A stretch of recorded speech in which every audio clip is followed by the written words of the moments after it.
स्वागत है आप सभी लोगों का हमारे YouTube चैनल स्टार जीएसएम में। हम लोग अपने इस चैनल के माध्यम से पॉलिटी विषय पर बातचीत कर रहे थे और पॉलिटी विषय में अगर देखा जाए तो हम लोगों का जो आज का टॉपिक चलने वाला है वो है राज्यों के पुनर्गठन से संबंधित मुद्दों पे हम लोग बातचीत करने वाले हैं। यानी कि राज्य पुनर्गठन से संबंधित मुद्दों पे हम लोगों की पूरी आज बातचीत होने वाली है कि भारत में राज्यों को कैसे पुनर्गठित किया गया, उसके लिए कौन कौन से आयोगों की स्थापना की गई, किस आयोग ने अपने रिपोर्ट में क्या सुझाव दिया था और अंततोगत्वा भारत में राज्य पुनर्गठन अधिनियम को लाया गया तो उसने अपना सुझाव क्या देता है और साथ ही साथ उसके आधार पे भारत के राज्यों को किस तरह से स्थापित करते हुए चला गया। इन मुद्दों को लेकर के आज हम लोग बातचीत करने वाले हैं। क्लास का संचालन करने से पहले हम आपसे ये कहना चाहेंगे कि अगर अभी तक आप हमारे YouTube चैनल को सब्सक्राइब नहीं किए हैं तो प्लीज आप चैनल को सब्सक्राइब करते चलिएगा, बेल आइकन को प्रेस करिएगा, वीडियो को लाइक करिएगा और ज्यादा से ज्यादा वीडियो को शेयर करते रहिएगा ताकि आप लोगों के इस सहयोग से हमारी बढ़ती हुई मनोबल आप लोगों के भावी प्रतियोगी परीक्षाओं को ध्यान में रखते हुए पूरी गुणवत्तापूर्ण कंटेंट को अपने YouTube चैनल के माध्यम से आप तक उपलब्ध करवाता रहूं। हम लोग चलते अपने सीधे टॉपिक पे और हमारा जो टॉपिक है वो राज्य पुनर्गठन से संबंधित मुद्दों पे हम लोग बातचीत करते हैं। राज्यों का पुनर्गठन करने की जरूरत क्यों पड़ी, अगर इस मुद्दे पे हम लोग ध्यान दें तो हम लोग जानते हैं कि भारत 1947 के पहले, अगर हम आजाद भारत से पहले देखते हैं तो हमारे भारत की जो स्थिति थी वो वर्तमान अखंड भारत की तरह नहीं दिखाई देती है। ये भारत देश औपनिवेशिक शासन से गुजर रहा था। ब्रिटिश सत्ता जो थी वो आधिपत्य करके अपनी शासन की संचालन कर रही थी। आजाद देश के बाद भारत की स्थिति जो थी उस स्थिति को देखा जाए तो एकीकृत करने की कोशिश किया गया और उस एकीकरण में अगर सबसे अहम भूमिका निभाने का किसी ने काम किया था तो वो सरदार वल्लभ भाई पटेल थे। यानी कि वर्तमान भारत को अगर देखा जाए, अखंड वर्तमान भारत की स्थिति को एकीकृत करने के में सबसे ज्यादा जो अहम भूमिका निभाने का काम किए थे वो सरदार वल्लभ भाई पटेल थे। तो हम लोग पहले ये देखते हैं कि हमारा जो देश था वो आजादी के समय यानी कि 1947 के समय की स्थिति हमारे भारत देश की क्या थी। उसके बाद हम लोग देखते हैं कि भारत को कैसे एकीकृत किया जा रहा है और भारत में राज्यों की स्थापना के संदर्भ में क्या क्या बातें हैं।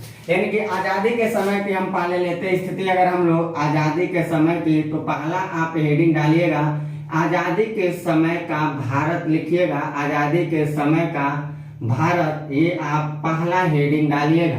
यहाँ से आप नोटबुक भी बनाते चलिएगा, मेरे साथी आप नोटबुक को भी साथ साथ बनाते हुए चलिएगा। आजादी के समय के अगर भारत को हम लोग देखते हैं तो आजाद देश के समय भारत की जो स्थिति थी वो भारत 3 वर्गों में विभक्त था।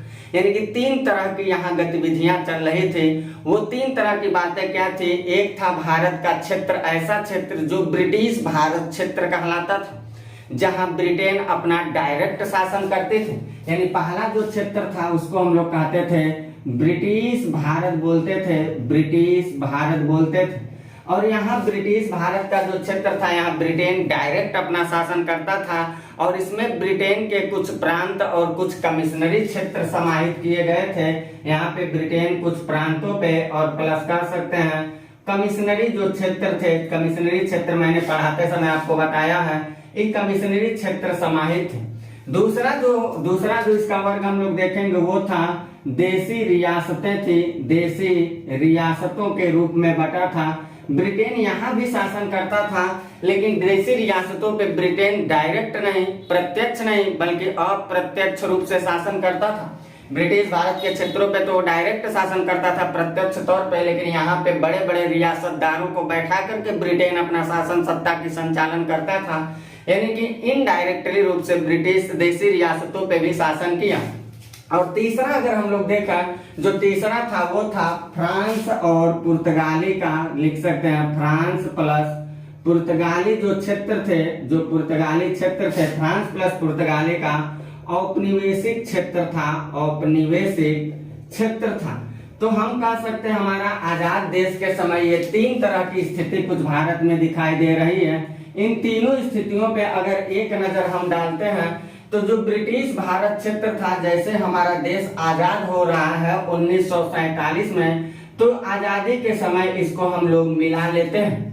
जो देसी रियासतें थी, छोटे बड़े देसी जो रियासतें थी, इन देसी रियासतों के समक्ष ब्रिटेन 3 प्रस्ताव रखता है। ब्रिटेन जो था इन देसी रियासतों के समक्ष प्रस्ताव क्या क्या रखता है? पहला प्रस्ताव ये रखता है कि या तो ये लोग या तो ये पाकिस्तान में अपना विलय कर लें, या तो पाकिस्तान में, यहाँ लिखिएगा, या तो पाकिस्तान में विलय करें। दूसरा ऑप्शन क्या आता है इनके पास? या तो भारत में विलय करें, भारत में विलय करें। और तीसरा ऑप्शन इनके पास आता है स्वतंत्र रहने का ऑप्शन आता है, स्वतंत्र रहने का ऑप्शन आता है। तो ये 3 तरह के ऑप्शन इनके समक्ष दिखाई देता है देसी रियासतों को।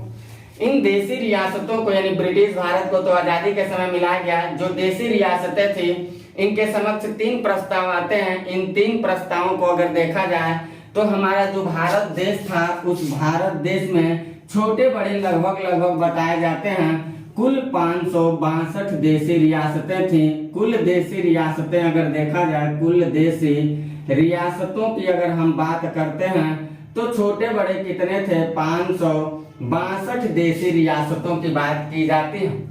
इन 562 देसी रियासतों में कुछ रियासत जो थी वो पाकिस्तान चली गई, और कुछ रियासत जो थी वो भारत में चली आई, और कुछ रियासतें ऐसे थी जो भारत की तरफ भी नहीं जा रही हैं, पाक की तरफ भी नहीं जा रही हैं। उनको भारत जो था उनको अपने अंडर में मिलाने की कोशिश करता। तो यहाँ अगली बात हम लोग ये देखेंगे कि 562 देसी रियासतों में कुछ रियासत पाकिस्तान चले गई, लगभग 20 उस रियासत के आसपास देखा जाए। और बचे हुए जो रियासत थे, उन रियासतों में 539 जो रियासतें थी, 539 जो रियासतें थी, इन 539 रियासतों का विलय कर लिया गया। ये विलय की स्वेच्छा से, ये विलय की 3 रियासत स्वेच्छा से विलय नहीं की थी। 3 जो रियासत थी, 3 रियासत ये स्वेच्छा से विलय नहीं करती हैं, ये स्वेच्छा से विलय नहीं करती हैं। तो स्वेच्छा से विलय नहीं की तो इनके लिए क्या किया गया? इनके समक्ष कुछ ऑप्शन दिए गए, उसके हिसाब से इनको भारत में विलय करके मिलाया गया।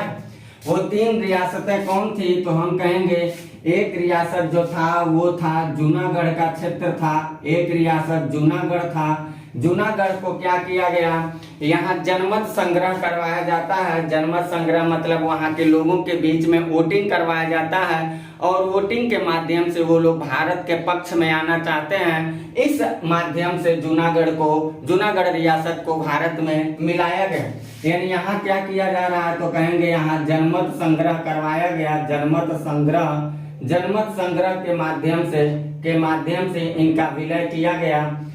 और दूसरा जो था वो हैदराबाद था। दूसरा लिखिएगा हैदराबाद था। ये जो हैदराबाद रियासत था, यहाँ पे हम लोगों ने सैन्य कार्रवाई किया है। सैन्य कार्यवाही लिखिएगा। सैन्य कार्यवाही के माध्यम से इसको भारत में मिलाया गया, या पुलिस कार्यवाही के माध्यम से इसको भारत में मिलाया जा रहा है।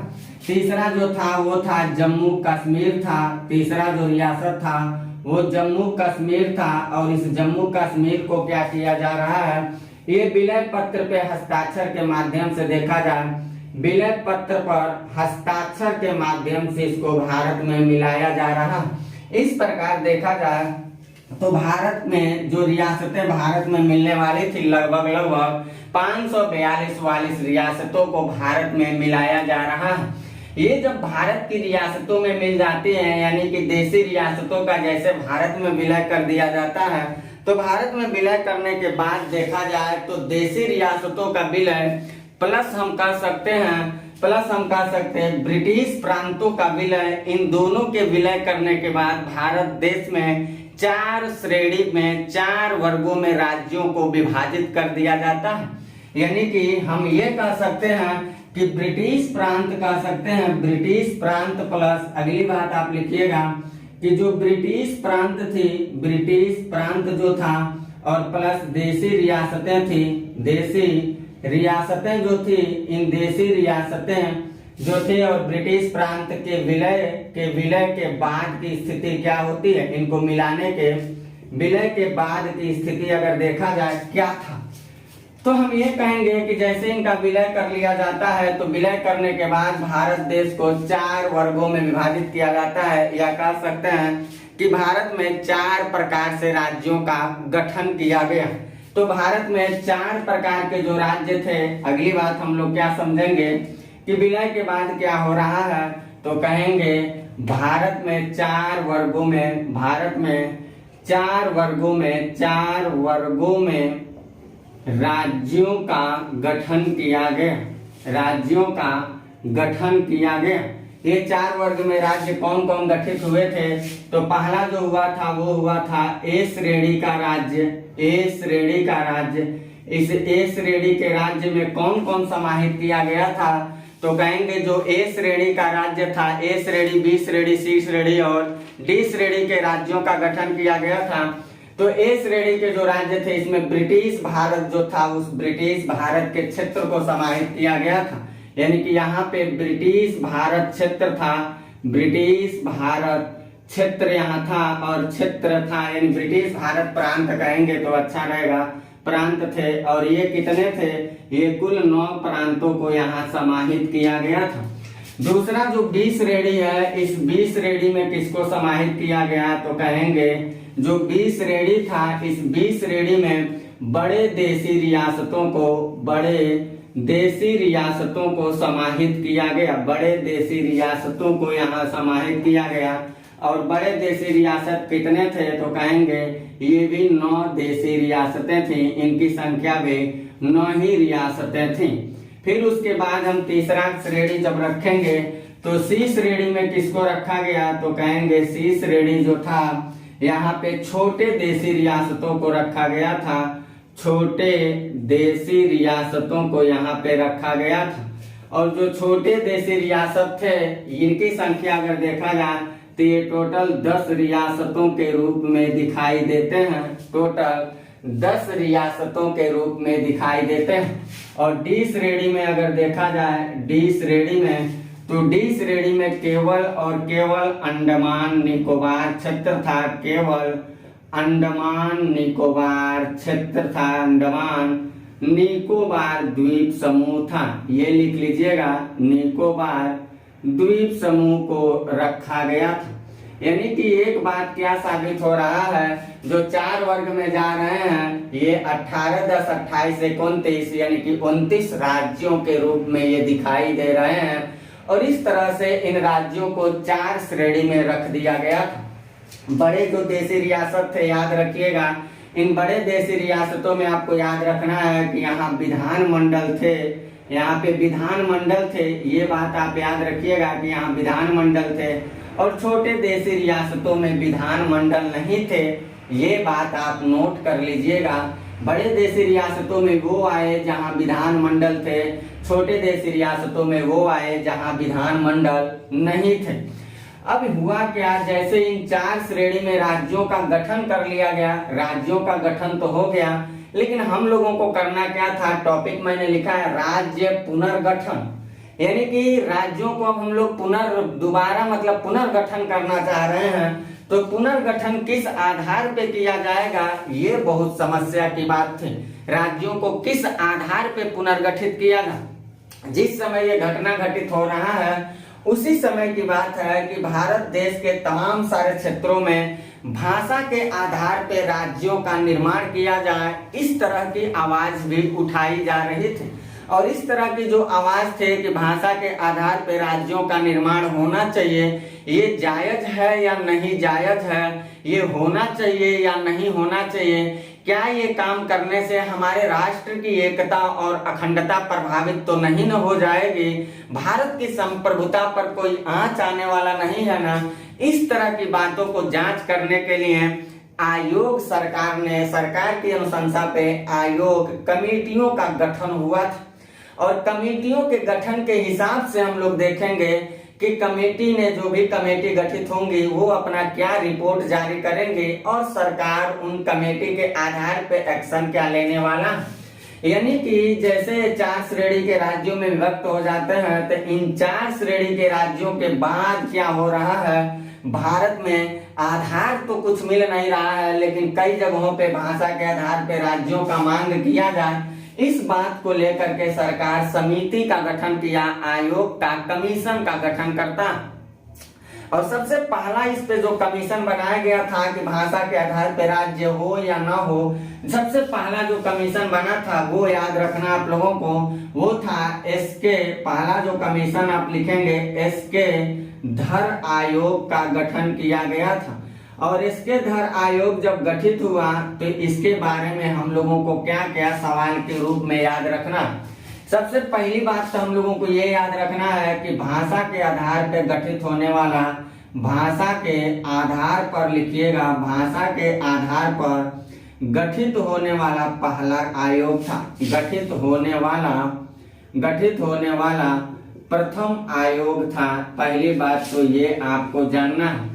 दूसरी बात इससे रिलेटेड हम लोगों को क्या याद रखना है कि ये जो आयोग थी, इस आयोग की गठन जो सरकार करवा रही है वो करवाई थी जून 1948 में। तो आयोग का गठन कब हो रहा है तो कहेंगे यहाँ पे स्थापना की बात हम करेंगे, ये स्थापित हो रहा है जून 1948 में इस आयोग की स्थापना किया गया था। इस आयोग के अध्यक्ष कौन थे तो हम कहेंगे इलाहाबाद हाई कोर्ट के न्यायाधीश थे जिनका नाम था एसके धर, उनका नाम ही था। तो इसके अध्यक्ष के बारे में आप लिख लीजिएगा, अध्यक्ष कौन थे तो कहेंगे न्यायमूर्ति एसके धर थे, न्यायमूर्ति लिखिएगा, न्यायमूर्ति एस के धर लिखिएगा, इनका नाम बताया जाता है। कुल सदस्य जो इसमें समाहित थे इस आयोग में, वो कुल सदस्यों की जो संख्या था, सदस्य संख्या, वो लिख लीजिएगा, वो सदस्य संख्या 4 निर्धारित किया गया।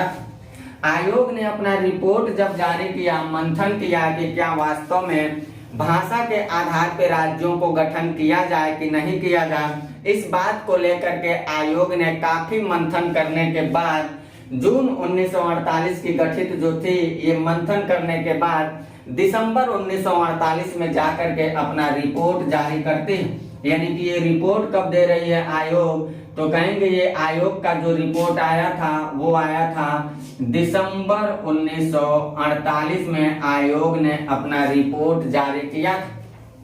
और जैसे ये आयोग अपना रिपोर्ट जारी करता है तो ये आयोग भाषा के आधार पर राज्यों का निर्माण किया जाए, इस बात को लेकर के सीधे इनकार कर देता।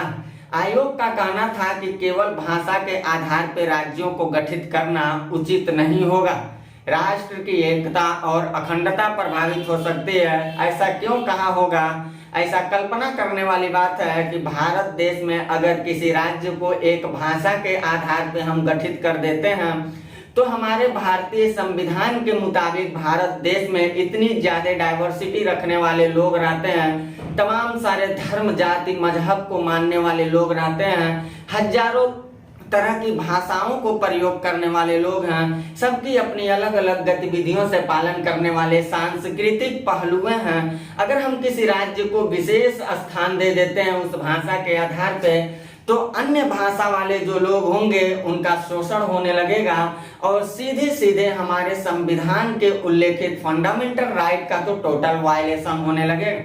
यानी कि हम कह सकते हैं कि भाषा के आधार पर राज्यों का गठन होगा कि नहीं होगा, इस पे काफी मंथन करने के बाद एसके धर आयोग क्या कह रहा है तो लिखिएगा अगली बात, आयोग ने भाषा के आधार पर राज्यों के मांग को क्या करता है, अस्वीकार कर देता है। यानी कि अगली बात हम लोग कहेंगे कि भाषा के आधार पर लिखिएगा, आधार पर राज्यों के मांग को क्या करता है तो लिखेंगे अस्वीकार कर दिया। यानी कि भाषा के आधार पे राज्यों का गठन नहीं हो सकता है, ये बात ये साबित कर दिया। जैसे इसके धर आयोग कह देता है कि भाषा के आधार पे तो राज्यों का गठन नहीं होना चाहिए, इसके धर आयोग की बातों पे जांच करने के लिए सरकार ने दोबारा एक समिति का गठन किया था कि वो इसके धर आयोग की बातों को क्या करे, बाकायदा से जांच करे और बताए कि क्या वास्तव में भाषा के आधार पर राज्यों का गठन तार्किक नहीं है। इसके लिए सरकार ने जो समिति का गठन किया था, वो अगली समिति इसके बाद जो आई थी वो समिति थी जेवीपी समिति आती है। और जेवीपी समिति जो था ये किस लिए लाया गया, तो कहेंगे ये धर आयोग की बातों का संपरीक्षा करने के लिए आया था। धर आयोग के बातों का संपरीक्षा करने के लिए ये आया था। और जेवीपी जो समिति थी संपरीक्षा के लिए इसका गठन किया गया, ये बात आप लिखिएगा। धर आयोग के बातों का संपरीक्षा के लिए गठित था, गठित लिख लीजिएगा। अब जब धर आयोग की बातों को संपरीक्षा करने के लिए इसका गठन किया जा रहा है, तो सरकार जो थी इस आयोग की गठन कब कर रही है, उसी समय की जिस समय धर आयोग ने आउटसाइड रिजेक्ट करने की कोशिश किया था। यानी कि इस आयोग का जो स्थापना दिखाई देता है वो 1948 में ही इसकी स्थापना दिखाई देती है। और इस आयोग में देखा जाए तो 3 लोगों को रखा गया था। एक तो जेवीपी में एक जे से जवाहरलाल नेहरू थे, वी से वल्लभ भाई पटेल थे और पी से देखा जाए तो पट्टाभी सीतारमैया थे। यानी कि सदस्य अगर देखा जाए तो इसमें सदस्य कौन कौन थे, तो हम कहेंगे सदस्यों में एक तो कौन थे, कहेंगे जवाहरलाल नेहरू जी थे, जवाहरलाल नेहरू लिखिएगा। दूसरा कौन थे, कहेंगे वल्लभ भाई पटेल जी थे, वल्लभ भाई पटेल। और तीसरे कौन थे, तो कहेंगे पट्टाभी सीतारमैया थे, पट्टाभी सीतारमैया तीसरे सदस्य के रूप में यहाँ दिखाई दे रहे हैं। इन 3 सदस्यों के रूप में इसका गठन किया जा रहा है और ये समिति जांच करने के लिए बनी थी। आगे चल करके ये समिति अपना रिपोर्ट जारी करती है 1949 में। और जब रिपोर्ट जारी करती है तो ये सीधे धर आयोग ने जो बातें कहा था कि वास्तव में भाषा के आधार पर राज्यों का गठन नहीं होना चाहिए, जो अस्वीकार किया था, इसी बात को ये मान लेते हैं। और इनका भी कहना था कि भाषा के आधार पर राज्यों का गठन तार्किक नहीं। ऐसा क्यों कह रहे हैं, अभी मैं उस लॉजिक को भी बता रहा हूँ। तो इसने रिपोर्ट जारी किया था। रिपोर्ट कब जारी किया, 1949 में। और ये क्या कह रहा है, इनकी सिफारिश क्या थी, इनकी सिफारिश ये थी कि भाषा के आधार पर राज्यों को नहीं बनाया जाए। तो इनकी क्या सिफारिश थी, इनकी जो सिफारिश थी वो यही थी कि धर आयोग के बातों का ये समर्थन कर रहे हैं। धर आयोग के बातों का ये समर्थन कर रहे हैं। ऐसा क्यों किया धर आयोग ने, तो इसके पीछे कारण बताया जाता है। धर आयोग का मानना था कि केवल भाषा के आधार पर नहीं, बल्कि आप यहाँ लिख सकते हैं, बल्कि समझने के लिए ये कह सकते हैं, मैं 3 बातें लिख दे रहा हूँ। पहला बात तो ये दिया था कि प्रशासनिक स्तर का सुधार देखा जाना चाहिए, प्रशासनिक सुधार होना चाहिए। केवल भाषा के आधार पर करेंगे तो समस्याएं आ जाएंगी। दूसरी बात ये कहता है धर आयोग की भौगोलिक समीपता हो, भौगोलिक समीपता की बात करता है, भौगोलिक समीपता हो। इसका मतलब क्या हुआ, इसका मतलब ये हो रहा है कि राज्य जो गठित होने चाहिए वो राज्य बहुत अलग अलग नहीं। जैसे आज हम लोग देखते हैं भारत के पुडुचेरी एक ऐसा केंद्र शासित प्रदेश है जिसके पास 4 जिला है, लेकिन वो 3 राज्यों में बिखरा हुआ है। तो इस तरह से अगर आप रखेंगे, भौगोलिक समीपता नहीं रहेगा तो समस्याएं हो जाएंगी उनकी प्रशासनिक व्यवस्थाओं को चलाने के लिए। और अलग अलग राज्यों से ताल्लुकात रखेंगे तो राज्य सरकारों के बीच में भी मतभेद होने की ज्यादातर संभावना होगी, जिसके कारण वहां क्षेत्र के रहने वाले जो लोग होंगे उन लोगों के पास मानवीय मूल्य बहुत अच्छे से नहीं विकसित हो पाएगा। उन लोगों के जीवन जीने के लिए बहुत अच्छे से जो मूल तत्व होंगे उनको उपलब्ध नहीं कराया जा पाएगा और साथ ही साथ उनकी डिग्निटी का वायलेशन भी हो सकता है। इस तरह की समस्याएं आ सकती हैं। इसके अलावा भी ये कई तरह की बात कहे थे, आर्थिक बात भी ये किए थे कि आर्थिक आधार पे भी किया जाए। ऐसे ये कई तरह की बात लेकर के आए थे। कहे धर आयोग कि हम भाषा के आधार पर राज्य की मांग नहीं, बल्कि इसके अलावा प्रशासनिक, भौगोलिक और आर्थिक गतिविधियों को भी इन्होंने सुधार की बात किया था। जैसे जेबीपी समिति इनकी जांच के लिए बैठी, तो जेबीपी समिति जो थी जैसे इनकी जांच कर रही है 1948 की स्थापित समिति, जिसमें जवाहरलाल नेहरू जी, वल्लभ भाई पटेल जी, पट्टाभी सीतारमैया जी थे। इन लोगों ने सीधे अपने रिपोर्ट को जब जारी किया 1948 में, तो सिफारिश में इन्होंने धर आयोग की बातों का समर्थन कर दिए। यानी कि इन बातों पे ये लोग भी तैयार थे और इसको अस्वीकार करने के लिए ये लोग भी तैयार थे। जैसे ये घटना घटित हो रहा है, जेबीपी समिति की जैसे रिपोर्ट आ रही है, तो जेबीपी समिति की रिपोर्ट आने के बाद जो मांग चल रहा था भाषा के आधार पे, वो मांग और तेजी से बढ़ गया। और मांग इतना तेजी से बढ़ जा रहा है कि लोग बहुत ज्यादा प्रदर्शन, धरना तक उतर आए। और धरना प्रदर्शन की तो बात छोड़िए, आमरण अनशन तक का नौबत चला आया। तो हम बताते हैं कि वो आमरण अनशन की नौबत आने के बाद क्या हुआ।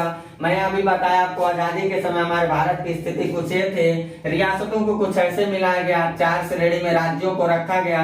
इनको कैसे राज्य बना पुनर्गठित किया जाए, तो धर आयोग आ रहा है जो भाषा के आधार पर अस्वीकार कर रहा है और इस तरह की सिफारिश कर रहा है। जेबीपी आ रहा है जो वो धर आयोग की बातों का ही समर्थन कर रहा है। अब हम आपको बताने चल रहे हैं, इतनी सारी बातों का आप स्क्रीनशॉट लीजिए। अब हम आपको समझाने चल रहे हैं कि जेबीपी समिति के बाद जो आंदोलन छिड़े थे, उन आंदोलनों का रिजल्ट क्या आ रहा है, उस मुद्दे पे मैं करता आपसे बातचीत। जेबीपी समिति की रिपोर्ट आने के बाद समस्याएं इतनी ज्यादा उलझ जाती हैं कि धरना प्रदर्शन लोग आमरण अनशन तक उतारू हो जाते हैं।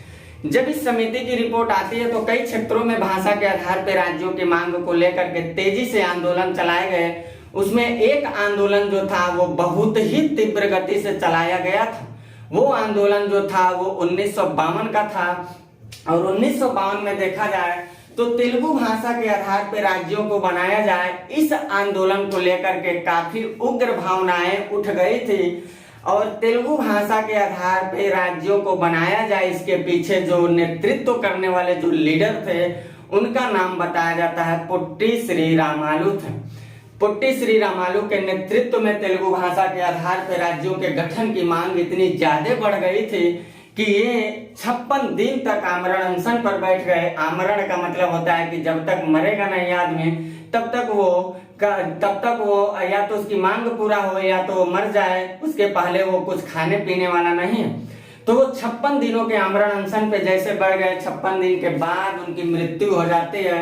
और उनके मृत्यु होने के बाद सरकार ने पहली बार तेलुगु भाषा के आधार को स्वीकार करते हुए आंध्र प्रदेश राज्य को पहला राज्य बनाया, जो भारतीय इतिहास में अगर देखा जाए तो भाषा के आधार पर गठित होने वाला भारत का पहला राज्य था, जिसकी राजधानी उस समय कुर्नूल में बनाई गई थी। तो अगला हेडिंग आप क्या डालेंगे, आंध्र प्रदेश राज्य का गठन डालिएगा। जेबीपी समिति के बाद अगला जो हेडिंग आप डालेंगे वो डालेंगे आंध्र प्रदेश राज्य का गठन आप हेडिंग डालिएगा। और इससे संबंधित जो मैंने बात आपको समझाया क्या क्या लिखना है, तो इस आंदोलन का नेतृत्व कौन कर रहे थे, सबसे पहला तो बात ये लिखिएगा, आंदोलन के नेतृत्वकर्ता कौन थे, तो हम लोग कहेंगे वो पुट्टी श्री रामालू थे। पुट्टी श्री रामालू उनका नाम बताया जाता है। तो ये नेतृत्वकर्ता में इनका नाम लिख लीजिएगा। स्पेशल हम लोग पुट्टी श्री रामालू के बारे में भी पढ़ेंगे, क्योंकि इसको प्रीलिम्स जैसे एग्जाम में ऑलरेडी इससे सवाल उठा चुका। ये पुट्टी श्री रामालू जो बैठे थे, ये किस संदर्भ में अपने आंदोलन को लेकर चल रहे थे, तो लिख लीजिएगा 1952 की ये घटना घटित हो रहा है। 1952 में तेलुगु भाषा के आधार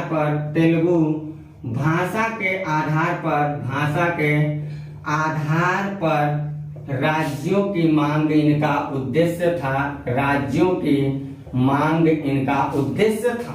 जो पुट्टी श्री रामालू थे, 1952 की यह घटना घटित हो रहा है और ये तेलुगु भाषा के आधार पर राज्यों की मांग को लेकर चल रहे हैं। याद रखिएगा 1952 की ये घटित घटना।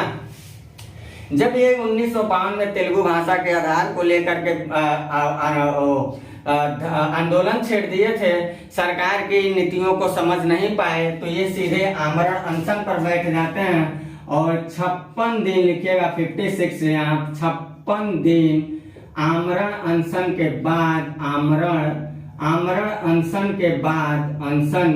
के बाद लिखिएगा बाद इनकी मृत्यु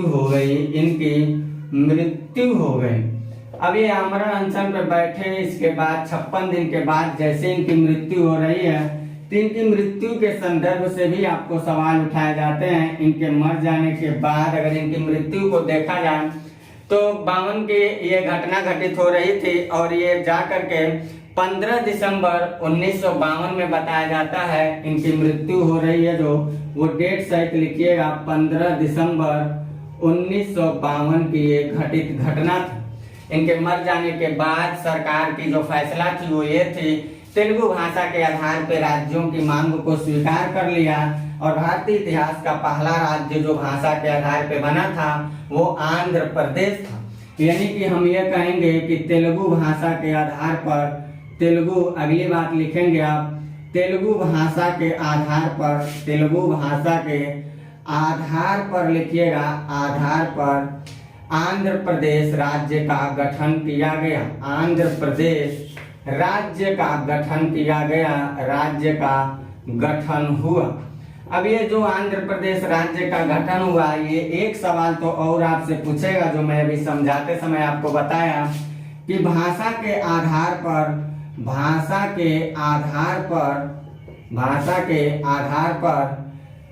आंध्र प्रदेश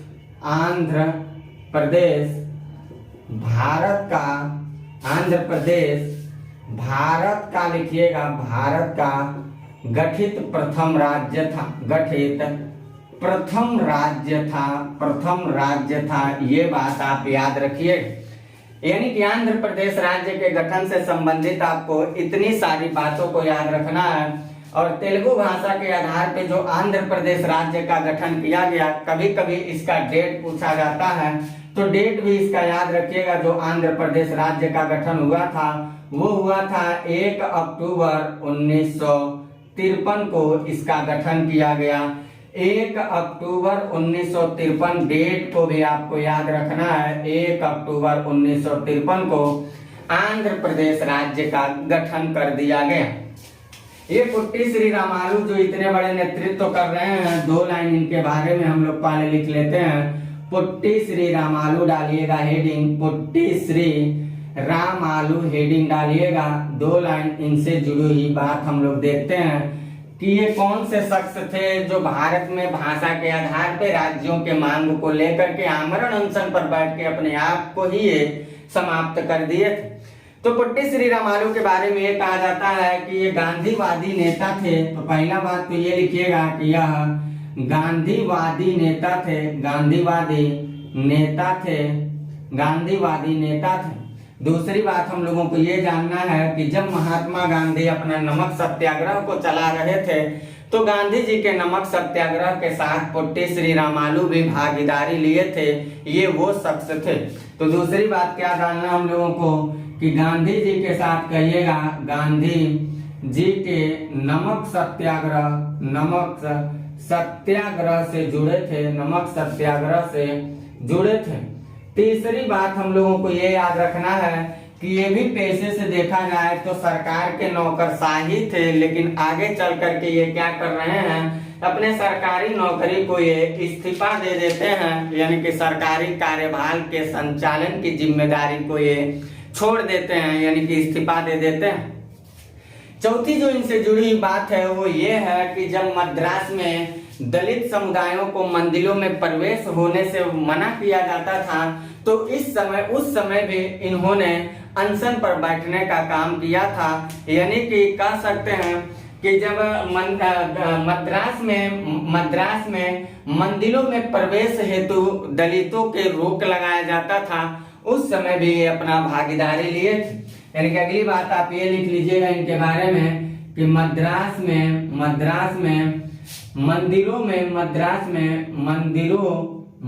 में दलितों के लिखिएगा, दलितों के प्रवेश लिखिएगा, प्रवेश, दलितों के प्रवेश मद्रास में मद्रास के यहाँ लिख लीजिएगा, मद्रास के मंदिरों में दलितों के प्रवेश पर रोक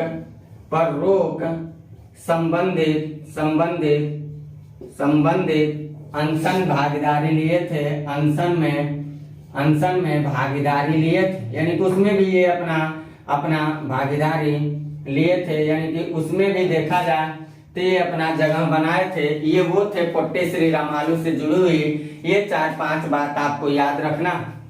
यानी कि हम लोगों ने आजाद देश के बाद देखा, आयोगों का गठन के बाद देखा, तो आयोगों के गठन के बाद जेबीपी समिति की रिपोर्ट जैसे आती है तो उग्र भावना होकर के जन असंतोष की भावनाओं से काफी हड़कंप हो गया, काफी ज्यादा समस्याएं उत्तेजनाएं के रूप में दिखाई दी और परिणाम स्वरूप भारत में भाषा के आधार पे एक राज्य का गठन कर दिया गया था।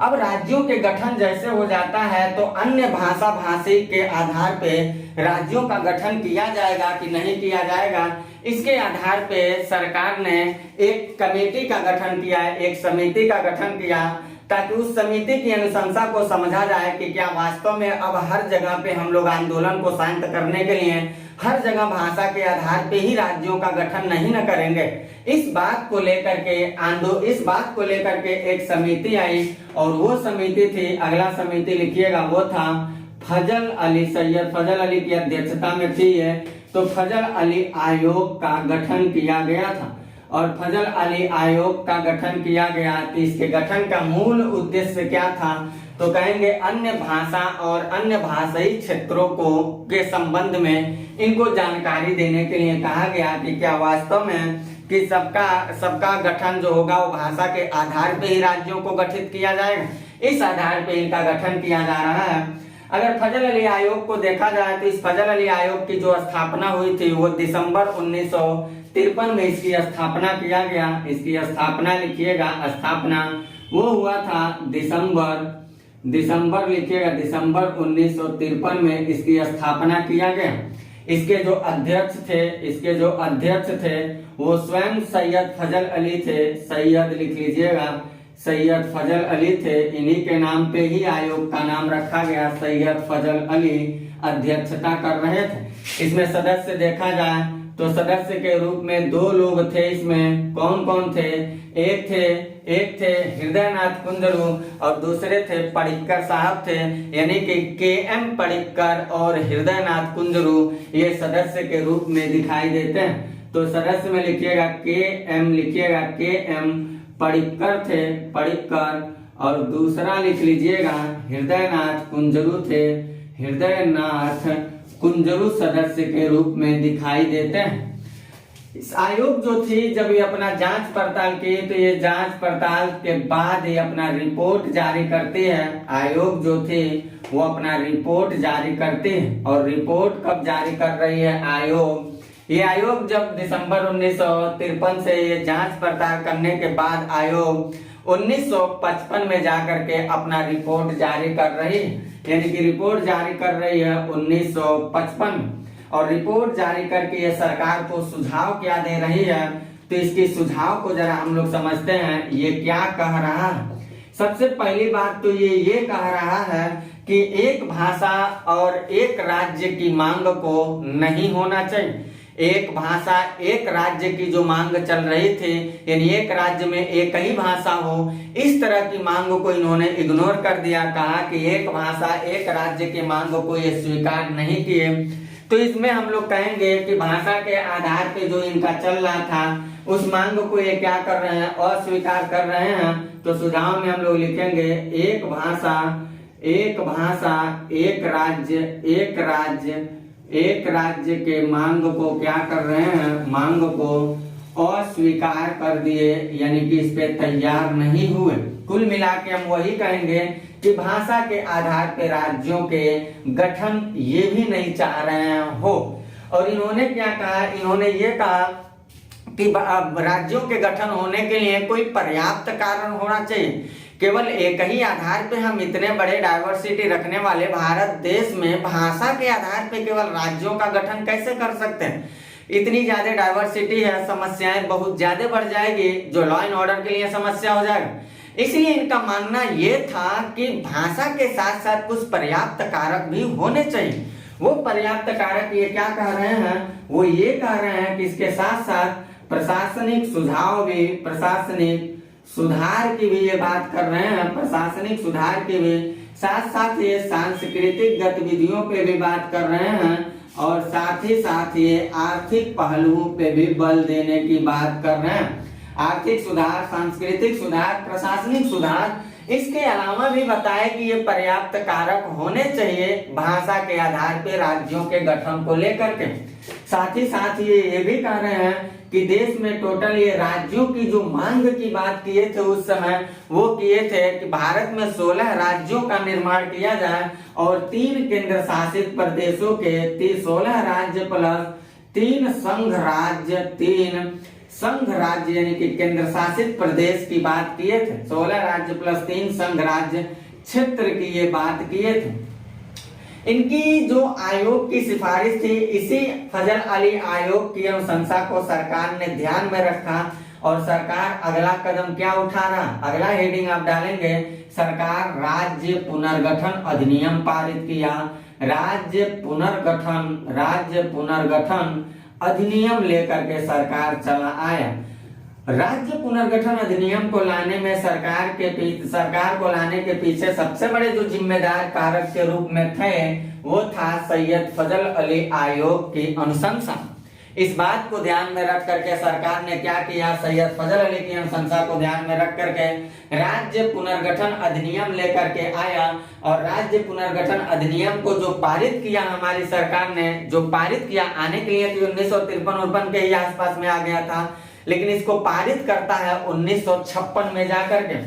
इसमें पहली बात हम लोग लिखेंगे राज्य पुनर्गठन, लिखिएगा राज्य पुनर्गठन अधिनियम जो था, अधिनियम